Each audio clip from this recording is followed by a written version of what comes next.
الله تبارك وتعالى في القرآن المجيد والفرقان الحميد ولا تحسبن الله غافلا عما يعمل الظالمون صدق الله مولانا العظيم وصدق رسوله النبي الأمين الكريم ونحن على ذلك لمن الشاهدين والشاكرين والحمد لله رب العالمين۔ آئیے ہم اور آپ مل کر سب سے پہلے اپنے آقا و مولا حضور تاجدار مدینہ سرکار دو عالم صلی اللہ تعالی علیہ وسلم کی بارگاہ بے کسب نام میں عقیدت و محبت کے ساتھ درود پاک پڑھیں۔ اللہم صلی علی سیدنا مولانا محمد وعلی آل سیدنا محمد بارک وسلم۔ صلاۃ و سلام علیک یا رسول اللہ، صلاۃ و سلام علیک یا حبیب اللہ صلی اللہ تعالی علیہ وسلم۔ نبی اور آل نبی کی بارگاہ میں ایک دفعہ اور محبت سے پڑھیں۔ اللہم صلی علی سیدنا مولانا محمد بارک وسلم۔ صلاۃ و سلام علیک یا رسول اللہ، صلاۃ و سلام علیک یا حبیب اللہ صلی اللہ تعالی علیہ وسلم۔ معزز سامعین کرام، میں نے قرآن مجید کی جس آیت کریمہ کی تلاوت کا شرف حاصل کیا ہے، اس پر آپ نے کچھ گفتگو پچھلے جمعے کو سماعت فرمایا، کچھ گفتگو آج آپ سماعت فرمائیں۔ اللہ تبارک و تعالیٰ نے اعلان فرما دیا کہ ظالم جو کرتے ہیں اس سے اللہ تبارک و تعالیٰ کو غافل نہ جانے۔ شیخ سعدی رحمۃ اللہ تعالیٰ علیہ نے فرمایا، از مکافات عمل غافل مشو، از گندم ز گندم روید جو ز جو۔ مکافات عمل سے لوگوں غافل مت ہو کہ گیہوں بونے سے گیہوں اگتا ہے اور جو سے جو ہی اگتا ہے۔ اس ایک شعر میں سرکار شیخ سعدی رحمۃ اللہ تعالی علیہ نے پورا مضمون بیان فرما دیا۔ معزز سامعین کرام، تاریخ کے حوالے سے اور کربلا کے تعلق سے اور بعد کربلا کے تعلق سے تھوڑا جڑیے۔ یزید پلید، اس کی راہ کے لیے، اس کے لیے حضرت امام حسین رضی اللہ تعالی عنہ کی ذات مقدسہ رکاوٹ بنی ہوئی تھی۔ جب حضرت سید الشہداء امام حسین رضی اللہ تعالی عنہ کی شہادت ہو گئی تو اس بدبخت لعین کے لیے راہیں کھل گئی، اور پھر جو ہے گناہ، حرام خوری، بدخوری، شراب خوری اور سود خوری اور اس ناجائز و حرام حتیٰ کہ زنا، لواطت اور بھائی کا اپنی بہنوں سے نکاح، یہ سب عام ہو گیا اور کھلے عام ہونے لگا، کیونکہ کوئی روکنے اور ٹوکنے والا نہ رہا۔ یزید بدبخت کی ان بدبختیوں سے بھی جب وہ پلید، اس کا نفس امارہ مطمئن نہ ہو سکا تو اس نے مسلم ابن عقبہ، اس شخص کو 12,000 یا 20,000 لشکر دے کر مدینۃ المنورہ کی مقدس زمین اور مکۃ المکرمہ کے حرم مقدس پر حملہ کرنے کے لیے اس کی سرکردگی میں اس نے روانہ کیا۔ مسلم ابن عقبہ، یہ بدبخت لعین، یہ جو ہے جب مدینہ منورہ پر حملہ کرنے کے لیے اور مکۃ المکرمہ پر حملہ کے ارادے سے 12,000 یا 20,000 کا دستہ لے کر، ظالمین کا قافلہ لے کر روانہ ہوا تو بیچ میں ایک تاریخ آتی ہے کہ ایک نوجوان لڑکا، ایک ضعیفہ، ایک بوڑھی خاتون تھی جن کا ایک نوجوان لڑکا تھا، اس کو اس نے بلوا کر قتل کرنے لگا۔ اس ضعیفہ نے بڑی منت و سماجت کی اور بہت آہو واویلا کی کہ میرے بیٹے کو چھوڑ دیا جائے، لیکن وہ کمبخت باز نہ آیا اور اس نوجوان کو قتل کر دیا۔ اس نوجوان کو قتل کرنا تھا، اس کی ماں نے قسم کھائی، خدا کی قسم کھا کر کہتی ہوں اگر اللہ تبارک و تعالیٰ نے مجھے قدرت دیا اور مجھے قدرت حاصل ہوئی تو اس مسلم ابن عقبہ ظالم کی جو ہے ظالم کو میں یا تو زندہ یا مردہ جلاؤں گی۔ یہ اس نے قسم کھا لیا۔ ادھر اس نوجوان کے قتل سے فارغ ہو کر ظالم اپنے لشکر کو لے کر مدینہ منورہ پر حملہ کرنے کے لیے نکلا۔ خدا کی قدرت دیکھیے کہ راستے میں اس کے اوپر لقوہ کا اثر ہوتا ہے، فالج کا اٹیک ہوتا ہے اور راستے ہی میں وہ واصل جہنم ہوا، مرتا ہے۔ مرتے ہی اس کے ساتھیوں نے اسے راستے میں دفنا دیا۔ دفنا کر جب ان ظالمین کا قافلہ وہاں سے آگے بڑھنے لگا اور اس خاتون کو پتہ لگا کہ ظالم مسلم ابن عقبہ کا انتقال ہوا ہے اور لوگوں نے فلاں جگہ اسے دفنایا ہے، تو وہ اپنے لوگوں کو لے کر، اپنے بھتیجے اور اپنے پڑوس کے لوگوں کو لے کر اس کی قبر کے پاس پہنچا اور لوگوں سے کہا کہ میں نے قسم کھائی ہے کہ مردہ یا زندہ اس کو میں جلاؤں گی، یہ مر چکا ہے، اس کی قبر کھولی جائے، اسے کھود کر باہر کیا جائے، میں اسے جلا کر اپنی قسم پوری کرنا چاہتی ہوں۔ لوگوں نے بہت منایا لیکن اس نے مانا نہیں اور جو ہے قبر کھلوایا۔ جب قبر کھولی گئی، لوگوں غور کیجئے گا، جب اس ظالم کی قبر کھولی گئی تو سرہانے کی طرف سے اس کی قبر کھولی گئی تو دیکھا گیا کہ ایک زہریلا سانپ اس کے گلے میں لپیٹا ہوا ہے اور اس کی ناک کی ہڈی کو چوس رہا ہے۔ لوگ یہ منظر دیکھ کر گھبرا گئے، ڈر گئے۔ لوگوں نے اس خاتون سے کہا اللہ تبارک و تعالیٰ نے اسے عذاب میں مبتلا کر دیا ہے، دیکھو عذاب کا فرشتہ اس پر مسلط کر دیا ہے، اب اسے چھوڑ دیا جائے کہ یہ اللہ کے عذاب میں خود گرفتار ہے۔ لیکن اس خاتون نے کہا نہیں، میں نے قسم کھائی ہے اور اپنی قسم پوری ہی کر کے رہوں گی، لہذا اس کی قبر پاؤں کی طرف سے کھولی جائے۔ جب اس عورت کے اصرار پر لوگوں نے اس ظالم کی قبر کو پاؤں کی طرف سے کھولا تو دیکھا ایک زہریلا سانپ اس کے پاؤں کو لپیٹا ہوا ہے اور اسی طرح اسے ڈس رہا ہے۔ لوگوں نے کہا اب تو بس کرو خاتون، دیکھو یہ مکمل عذاب الہی میں مبتلا ہے، عذاب الہی میں جو ہے غرق ہوا ہے، اللہ نے اس کے اوپر عذاب کے فرشتے کو مسلط کر دیا ہے، اب اسے چھوڑ دیا جائے۔ اس خاتون نے کہا نہیں، میں نے خدا کی رضامندی کے لیے قسم کھایا ہے۔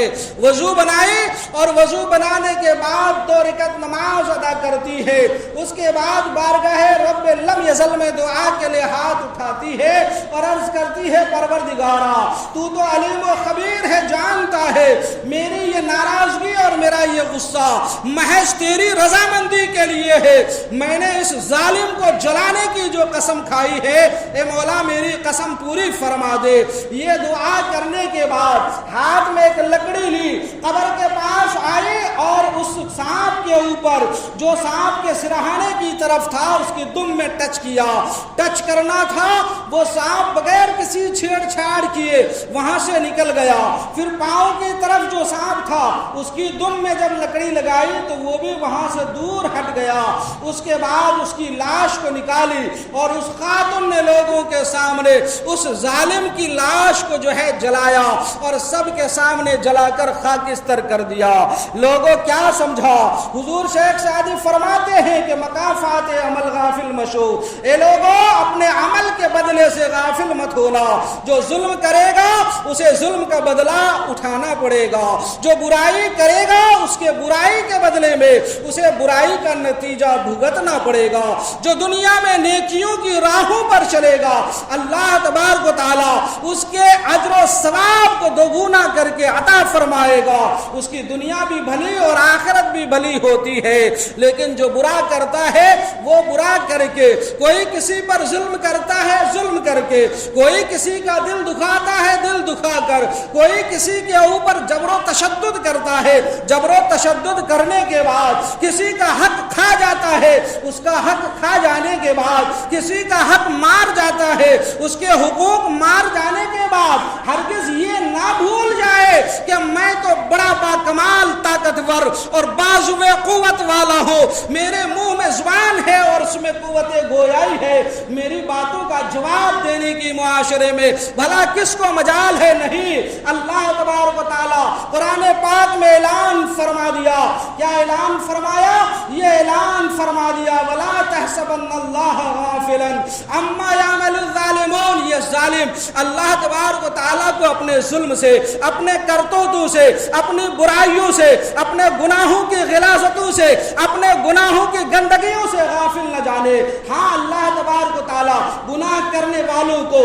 ظلم و زیادتیاں کرنے والوں کو، بد کرداریاں کرنے والوں کو، غلط راہوں پر چلنے والوں کو کچھ دنوں کے لیے مہلت عطا فرماتا ہے، وہ بھی مہلت اس دن کے لیے جس دن لوگوں کی آنکھیں پھٹی کی پھٹی رہ جائے گی، کھلی کی کھلی رہ جائے گی۔ لہٰذا مسلمانوں، اس تاریخ کربلا سے، ان ظالمین کے تاریخ سے اور ان لوگوں کی تاریخ سے ہمیں درس عبرت لینے کی ضرورت ہے، ہمیں سبق حاصل کرنے کی ضرورت ہے۔ یہیں تک بس نہیں ہوتا ہے، یہ ظالم مسلم ابن عقبہ اپنے ظالمین 20,000 یا 12,000 کا لشکر لے کر جو ہے مدینہ منورہ میں مدینہ منورہ پہنچا، مدینۃ المنورہ، جس کی خاک کو مسلمان اپنے لیے شفا سمجھتا ہے، جس زمین میں مرنا اپنے لیے موت نہیں زندگی سمجھتا ہے۔ یہ وہ شہر ہے جسے خاتم الانبیاء کو سب سے زیادہ پسندیدہ ہے، جسے امام الرسول کو سب سے زیادہ پیارا ہے۔ یہی وجہ ہے نبی کو جو جگہ اور جو شہر پسند ہوتا ہے، رب ان کو ان کی پسند کے جو ہے مطابق وہیں پر انہیں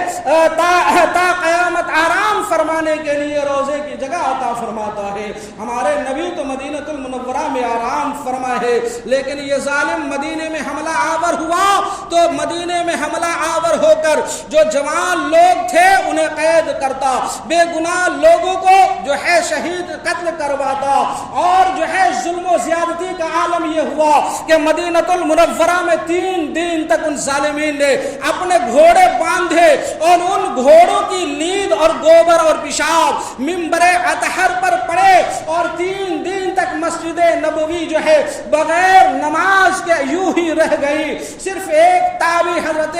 سعید ابن المسیب رضی اللہ تعالی عنہ، جن کی عمر بہت ہو گئی تھی، آپ پاگل پن کا اظہار کر کے مسجد میں ہوتے وقت میں اذان دیتے، بعد میں ظالمین نے انہیں بھی گرفتار کیا قتل کرنے کے لیے، لیکن بعد میں دیوانہ کہہ کر چھوڑ دیا۔ اتنا ہی نہیں، جو ہے ان ظالمین نے مدینہ منورہ کی پاک تینت اور پارسا خواتین کے اوپر بھی ظلم و زیادتی کی۔ جب یہاں سے بھی پیٹ نہ بھرا مدینہ منورہ سے، پھر جو ہے مکہ المکرمہ گئے۔ مکہ المکرمہ اس وقت حضرت عبداللہ ابن زبیر رضی اللہ تعالی عنہ اور دیگر صحابہ کرام تقریباً 700 صحابہ کرام رضوان اللہ تعالی علیہم اجمعین نے، جنہوں نے یزید پلید کی بیعت نہیں کی تھی اور جو ہے امام حسین کے کربلا میں شہادت کے بعد حضرت عبداللہ ابن زبیر کے ہاتھ پر بیعت کی تھی، ان 700 صحابہ کرام رضوان اللہ تعالی علیہم اجمعین کو ان ظالمین اور ظالم لشکروں نے بلا گناہ کے شہید کر دیا۔ اور تاریخ لکھنے والے لکھتے ہیں کہ اگر تابعین کو ملا لیں تو تقریباً صحابہ اور تابعین ملا کر 10,000 لوگوں کو بلا کسی جرم کے تحت تیگ کر دیا۔ اللہ اکبر، ان کے ظلم کا عالم یہی نہیں رکتا ہے، بلکہ ان کم بختوں نے خانہ کعبہ پر حملے کروائے، منجنک سے پتھروں کی بارش کروائی اور جو ہے آگ کے گولے برسائے، جس کے صدمے سے خانہ کعبہ کی دیوار تک گر گئی، خانہ کعبہ کے اوپر جو غلاف تھا وہ جل گیا، اور جو ہے پھر حضرت عبداللہ ابن زبیر رضی اللہ تعالی عنہ سے پھر اس کا مقابلہ ہوا اور اللہ تبارک و تعالی نے جو ہے حضرت عبداللہ ابن زبیر رضی اللہ تعالی عنہ اور آپ کے ساتھ لڑنے والوں کو اہل مکہ کو جو ہے فتح یابی نصیب فرمائی. لیکن مسلمانوں ان ظالمین نے سوچا تھا کہ ہم ظلم کرنے کے بعد ادھر عمرو بن سعد کو دیکھیے یہ رے کی حکومت کی لالچ میں نواز رسول کی گردن پر بوسہ گاہ مصطفیٰ پر ظلم و ستم کی تلوار ریت رہا تھا اور سمجھ رہا تھا کہ ہزاروں سال کی زندگی میسر آئے گی اور رے کی حکومت ملے گی اور داد عیش دوں گا. لیکن ایسا نہ ہوا. ابھی سن 63 کے بعد پھر جو ہے کئی سال ہی گزرے تھے, 5 سے 6 سال, یعنی سن جو ہے 66 یا 67 کی ہجری میں جو ہے 67 ہجری میں اب کوفہ جو ہے اس وقت اس کے عبد الملک کا دور حکومت آتا ہے. تو عبد الملک کے دور حکومت میں کوفہ کے اوپر جو ہے مختار ابن عبید ثقفی کا تسلط حاصل ہو جاتا ہے. مختار ابن عبید ثقفی کوفہ پر تسلط حاصل کرتے ہی اعلان کر دیتا ہے, اے لوگوں سن لو, جو کربلا میں نواز رسول امام حسین کے مقابلے میں لڑنے گیا تھا ان کا نام و پتہ مجھے بتا دیا جائے, اس لیے کہ میں نے قسم کھا رکھی ہے کہ قاتلان حسین کو ایک ایک کو جب تک پکڑ کر قتل نہیں کر دوں گا تو اللہ اور اس کے رسول کی مجھ پر لعنت ہو. جب لوگوں پہ یہ اعلان ہوا تو لوگ بتاتے گئے, وہ قاتلان امام حسین کو پکڑتا گیا, قتل کرتا گیا اور انہیں واصل جہنم کرتا گیا. یہ عمرو بن سعد جو رے کی حکومت کی لالچ میں کربلا کی زمین پر امام حسین پر سب سے پہلا تیر چلانے والا ظالم, جب مختار ثقفی کو معلوم ہوا تو انہوں نے کہا کہ جاؤ اپنے کوتوال کو اپنے غلاموں کے قافلے کے ساتھ بھیجا اور کہا اس کو عمرو بن سعد کو گرفتار کر کے لایا جائے, بلوا کر لایا جائے. جب اسے بلوانے کے لیے بھیجا تو اس نے اپنے بیٹے حفص نامی ایک بیٹے کو جو ہے مختار کے پاس بھجوا دیا اور کہا کہ کہہ دو کہ میرا باپ جو ہے خلوت نشی ہو گیا ہے, خلوت نشی ہو گیا ہے. یہ کیا خلوت نشی نہیں, اب گھر سے باہر نہیں نکلتا, گھر بیٹھ کر اللہ اللہ کر رہا. جب گناہ کرنے کے دور تھے جسم میں طاقت تھی تو ظلم و زیادتی کرتے ہوئے شرم و حیا اور عار نہ آئی, اور اب جسم میں طاقت نہ رہی اور مختار کی تلوار لٹکتی ہوئی عذاب اور موت بن کر نظر آنے لگی تو گوشہ نشی ہو گیا اور عبادت گزار ہو گیا. یہ مختار نے عمرو بن سعد کے بیٹے حفص سے کہا تیرا باپ کہاں ہے؟ کہا وہ اب گھر سے نکلتے نہیں, وہ خلوت نشی ہو گیا. کہا جب امام حسین کے مقابلے میں کربلا گیا تھا تب خلوت نشی کیوں نہیں ہوا؟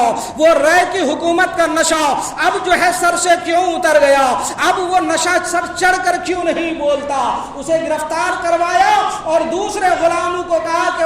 اس کی گردن کاٹ کر لائی جائے. دوسرے غلام گئے اور عمرو بن سعد کے اس کے گھر ہی میں اس کی گردن کو کاٹ کر اس کے غلام مختار کے پاس لے کر آئے اور لوگ جو ہے مختار کے سامنے پیش کر کے کہا کہ یہ جو ہے عمرو بن سعد کا سر ہے. مختار ابن سعد نے جو ہے ابن سعد کے بیٹے سے کہا یہ سر پہچانتے ہو, یہ کٹا ہوا گلا پہچانتے ہو؟ کہا یہ میرے باپ کا سر ہے. اس کے بعد اب زندگی میں مزہ نہیں. مختار نے کہا تجھے جینے کا حق بھی نہیں ہے اور تجھے جینے کہاں دیا جا رہا ہے. اس کے بعد اس کی بھی گردن کاٹا اور کاٹنے کے بعد اعلان کیا عمرو بن سعد کا سر جو ہے امام حسین کے سر کا بدلا اور حضرت امام عالی مقام علی اکبر کے سر کے بدلے میں اس کے بیٹے کا سر کاٹا گیا. پھر کہتے ہیں اگر جو ہے قریش کے 7 قبیلوں کو قتل کر دیا جائے تو امام حسین کے پاؤں کی انگلی کے برابر نہیں ہو سکتا ہے. اب ظالمین کے اوپر پلٹ کر دور آیا, اب ظالمین کو ان کے ظلم کی سزائیں مل رہی ہے. یہیں تک بس نہیں مسلمانوں, عمرو بن سعد ادھر مارا جا رہا ہے, ادھر خولی ابن زیاد جس نے امام حسین رضی اللہ تعالی عنہ کے بدن مقدس سے آپ کا لباس اطہر اتارا تھا, آپ کے گلے پر خنجر اور تلوار چلایا تھا, اس کو بھی پکڑنے کے لیے جو ہے مختار ابن عبید ثقفی نے اپنا کوتوال اپنے غلاموں کے ساتھ بھیجا, کہا اسے پکڑ کر لایا جائے. جب لوگ اس کے گھر پر پہنچے, میں کہتا ہوں نا کہ ظلم بڑھتا ہے تو مٹتا ہے, اور جب ظلم مٹتا ہے تو ظالمین کو مٹا دیتا ہے اور تاریخ کے صفحے سے اس کا نام و نشان مٹا دیتا ہے. اور جو ظالم ہوتا ہے, جو گنہگار پرہیزگار ہوتا ہے انہیں کسی طریقے کی کوئی جرت نہیں، وہ صرف خدا سے نہیں ڈرتا، دنیا میں سارے لوگوں سے ڈرتا ہے، اور جو اللہ سے ڈرتا وہ دنیا میں کسی طاقت سے نہیں ڈرتا ہے۔ لہٰذا مسلمانوں خوف خدا دل میں پیدا کرنے کی ضرورت ہے۔ جب گیا تو اس نے اپنے بیوی سے کہا کہ دیکھو باہر لوگ مجھے گرفتار کرنے آئے ہیں، میں ایک کمرے میں گھس کر ایک جو ہے کوٹھری میں دبک کر بیٹھ جاتا ہوں، لوگ میرا پتہ پوچھے تو بتانا گھر میں نہیں ہے۔ لیکن جس دن سے اس نے امام حسین کو شہید کیا تھا اس دن سے اس کی بیوی بھی اس کے مخالف اور دشمن ہو گئی تھی۔ جب لوگ دروازے پر آئے اور خولی ابن زیاد کا پتہ پوچھا تو منہ سے اس نے کہہ دیا کہ مجھے پتہ نہیں، لیکن انگلی کا اشارہ کر کے کہہ دیا کہ ظالم وہاں چھپا ہے، ظالم وہاں چھپا ہے۔ دیکھیے گھر کا بھیدی ہی لنکا ڈھا رہا ہے، گھر کی بیوی جو اس کے جو ہے خلوت نشینی کی ساتھی ہے وہ خود اس کی جو ہے پتہ بتا رہی ہے۔ لوگ گئے اسے جو ہے گرفتار کیا اور گھسیٹتے ہوئے مختار کی طرف لے جانے لگے۔ اسی وقت مختار جو ہے سیر کے لیے باہر نکلا تھا اپنے غلاموں کے ساتھ، اور ادھر دوسرے لوگ کوتوال پکڑ کر اسے گھسیٹ کے لے جا رہے تھے۔ راستے میں ملاقات ہوئی تو مختار نے کہا اسے گورنر ہاؤس لے جانے کی ضرورت نہیں ہے، بلواؤ اس کے گھر والے کو اور اس کے خاندان والے کو۔ اس کے گھر والے کو بلوایا گیا، ان کے خاندان والوں کو بلوایا گیا اور بلا کر سب کے سامنے اسے قتل کیا گیا، اور قتل کر کے لوگوں سے کہا اس کی لاش کو جو ہے آگ لگا دو، اور اس وقت تک وہ مختار وہاں کھڑا رہا جب تک کہ اس کی لاش جلتی رہی۔ اس خولی ابن زیاد کو اس ذلت کے ساتھ موت کے گھاٹ اٹھا کر مختار نے اس کی لاش کو جلا دیا۔ اللہ اکبر مسلمانوں، لہذا جو ہے ہمیں اس تاریخ سے یہ درس عبرت لینے کی ضرورت ہے کہ اگر کوئی ظلم کر جائے، گناہ کر جائے، تو وہ اپنے آپ میں یہ تصور نہ کرے کہ رب تبارک و تعالی ہمارے کرتوت سے غافل ہے۔ نہیں، جب رب کی گرفت مضبوط اور پکڑ آتی ہے تو پھر دنیا کی طاقت انسان کو رب کے قہر و جلال سے کوئی بچا نہیں سکتا۔ اس کا ایک پہلو آپ نے یہ دیکھا، اگر اس کا دوسرا پہلو پلٹ کر دیکھیں، جیسے رب ظالمین کے کرتوت سے غافل نہیں ہے ویسے ہی اپنے محبوب بندوں کے عمل صالح سے بھی غافل نہیں ہے۔ سبحان اللہ۔ بندہ صادق، بندہ مومن ایک نیک عمل کرتا ہے، ایک نیک عمل کرتا ہے تو اللہ تبارک و تعالیٰ اس کے بدلے میں بلا حساب اسے نیکیاں عطا فرماتا ہے، نیکیاں عطا فرماتا ہے۔ مجھے یاد آتا ہے، میں آپ کو ایک حدیث سناؤں اور سناؤ، میں جو ہے کل پرسوں تک یہاں پر جو ہے مسجد میں پانی تھا، جو ہے کیچڑ بھری تھی اور چاروں طرف ایسا لگ رہا تھا کہ یہاں سجدہ کرنا مشکل ہے، لیکن مقتدیوں نے، جوانوں نے، بوڑھوں نے، بزرگوں نے، اس گاؤں کے لوگوں نے اور مسجد خانے خدا سے محبت کرنے والے مومن بندوں نے، ادارے کے اراکین، مسجد کے جو ہے اراکین، ممبران، سب لوگوں نے جی جان لگا کر پورا دن اتنی محنت کی کہ آج آپ کی مسجد چکا چک ہمارے نگاہوں کے سامنے نظر آ رہی ہے اور ہم اپنے رب کو سجدہ کرنے کے لیے یہاں موجود نظر آ رہے ہیں۔ اللہ تبارک و تعالیٰ ان محنتیں کرنے والوں کو، مسجد کی صفائی کرنے والوں کو بلا حساب، بلا تعداد اپنے کرم سے اجر و نعمتیں عطا فرمائے، ثواب عطا فرمائے اور ان کے گھر کو آباد فرمائے۔ میں آپ کو ایک حدیث پاک سناؤں، مچل جائیں گے۔ حضور نبی کریم صلی اللہ تعالی علیہ وسلم نے ارشاد فرمایا،